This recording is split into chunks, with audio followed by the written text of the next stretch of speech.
Today in our comparison series, we're going to take a break from comparing bosses and take a look at two items, the sniper rifle and the tactical shotgun. Both of these are really awesome weapons that drop in the hard mode dungeon. One does high damage with critical strikes, and the other does high knockback damage with multiple projectiles. Today we'll see how they handle, compare them against each other, and see what kind of roles they each play. This video is just my opinion, take it for what it's worth. I know different players have different preferences, so again, take it for what it's worth. Let me know what your favorite weapon is down below in the comments section. I'd love to hear from you as always, and let us know what your experiences have been. So first up for this test, we're going to have the sniper rifle, and before we begin, I'm going to say that there's no advantage here, there's no modifiers or anything, so we're just going straight with this, so no one gun gets an unfair advantage. As you can see, my red wings have no buffs on it, so we're going straight forward with this. Now, it should be said that the sniper rifle actually has a base critical strike chance of 29%, which is one of the highest in the game. So right there, we get an idea for the gun that it's going to rely on critical strikes. It does have a base damage of 185, but the criticals are what make this gun really pop in boss fights and mob fights, really. Again, this is something that you're probably going to use in a single focus situation, because with lower mobs, you're going to one-shot. With higher end mobs, you're probably going to hit 2 or 3 times, which gets them out of the way. The gun, though, doesn't have auto fire, which is kind of a bummer. It'd be awesome if it did, but I guess it is what it is, though it does have a slower speed. But still, we're doing pretty good damage here for not having any modifiers. We're averaging roughly around 300 to 400 damage per second, so it is keeping up at a pretty good pace. I really see the sniper rifle as a great gun to burn down enemies. It goes through health really quick. The high criticals, while they are reliant, are something that's really good for killing bosses and such. You just have to be careful because, again, you're only getting one shot, and it is kind of slow. Again, if this had auto fire, it'd be even more awesome, but balancing issues and such, I could see why they did what they did. As we continue to go up and down on this, we're at about 423 something, so it's roughly around 400 damage, which is really cool. So next up, we have the tactical shotgun. Again, there's no pre-modifiers on this, so we're keeping everything straightforward across the board and even. So this has a 6-spread shot, and it does a base damage of 29, meaning that 29 is going to be multiplied by 6, giving you 174. Now, you only get that 174 if all bullets are hitting, as to which right now you see there's occasional misses, meaning our DPS isn't totally there.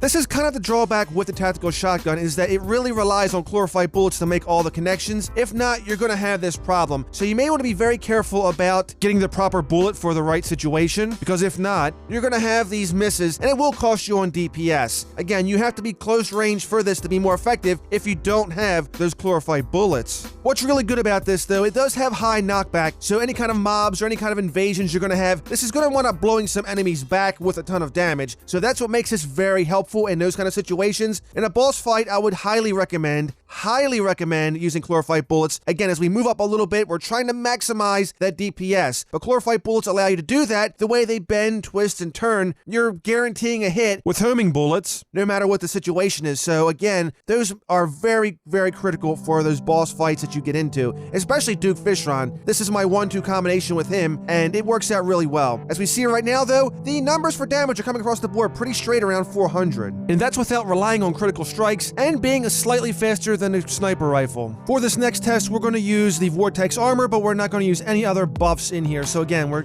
keeping it pretty straight except for the armor, and we are getting a little bit of a buffer now at 251 when it comes to range damage with the rifle. And of course, the tactical shotgun gets a 10+ damage increase with it as well. So yes, we are going to go ahead and fight Skeletron. Go ahead and get this started, shall we? And we'll see how this breaks down.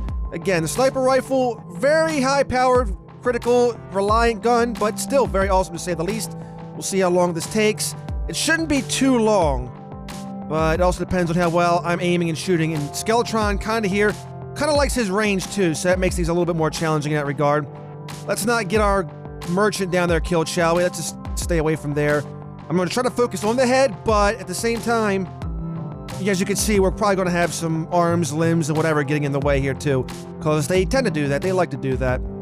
And hopefully I won't die. No, this should be okay. With the sniper rifle, we should deal more than enough damage to be able to outlast this, as long as we avoid the Prime Saw.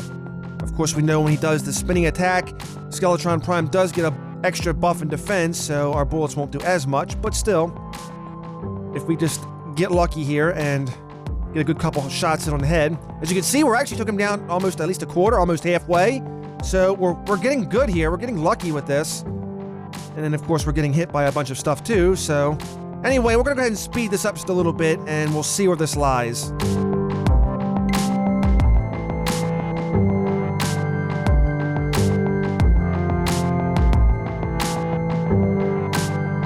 Now, I should say with the sniper rifle, too, you can right-click and actually control the zoom, or actually control the camera a little bit, which gives you a better vantage point. But still kind of do sometimes when you're still shooting, and you can lose control. But as you can see, we've gotten a very large chunk of health down on him. We should be able to defeat him very soon, and I'm just, again, focusing on the head. I'm not really trying to focus on any of the body parts. While it is nice damage, at the same time, it really does make this fight a little bit more easier. Not that you're probably going to do it unless you're a farming Skeletron, because again, he comes earlier before you get it. As you can see, there we go. Not bad. We averaged about 449 damage per second with this, and we did what, roughly around 10 p.m. So that didn't take very long at all with this. Let's go ahead. We'll switch it up now and put the tactical shotgun in. We'll bring up another Skeletron Primer here and go ahead and do battle. This is going to be much different because, again, we're doing more of a wide-range shot, and we're not going to have that high-power crit, but we are going to have some damage here. So I'm just going to use auto-fire with this, lock and load, and more than likely we're probably going to hit more of these limbs, clearly. But we should be able to do a nice constant stream of damage as long as I don't miss. And we'll see where this goes. If we do another fast forward, we'll get an idea of what's going on.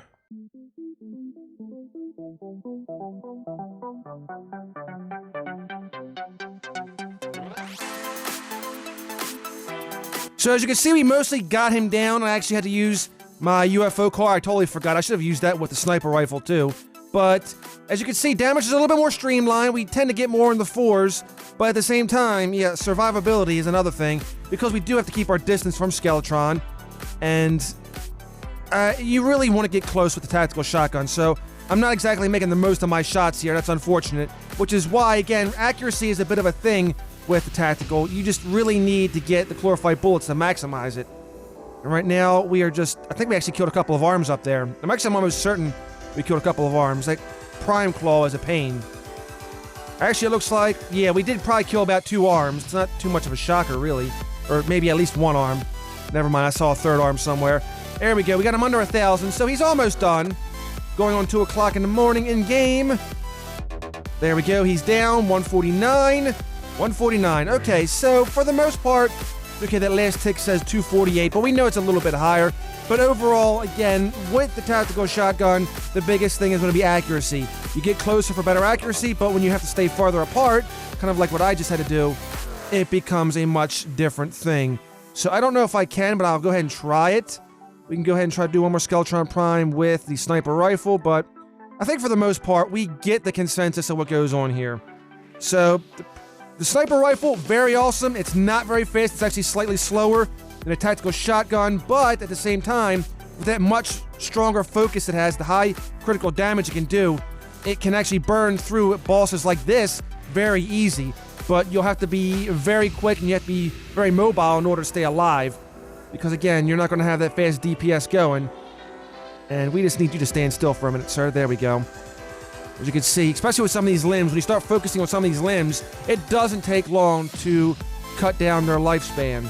But right now, we just kind of want to race against Skeletron Prime and beat him before the sun comes up.